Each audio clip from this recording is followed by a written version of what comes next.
Santa ব্লকলৈ স্বাগতম জনাইছোঁ। আজি আমি আহি নেঘেৰি বিলত উপস্থিত হৈছোঁহি। আজি 1 জানুৱাৰী পিকনিক খাবলৈ আহিছোঁ। প্ৰায় মানুহ ভৰ্তিয়ে হ'ল। চাই থাকক আজি কিমান কি দেখাবলৈ। এয়া আমাৰ গ্ৰুপ ডেন্স চলিছে।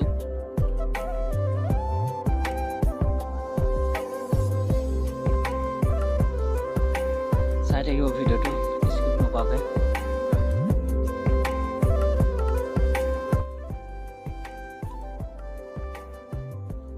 বিটুদা পুৰা ডেন্স পক ডেন্স কৰিছে বোলে। মাংস বনাই আছে, পাতিহাঁহ মাংস।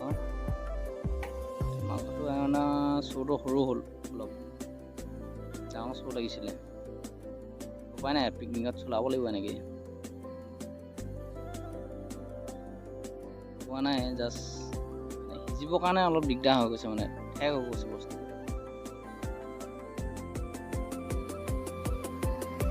বেলেগ চৌডাল ট্ৰেন্সফাৰ কৰিব লাগিব। এইটো সৰু হৈছে, এই ভিডিঅ'টো চৌটো সৰু হৈছিলে, এইটো ডাঙৰ হৈ গ'ল।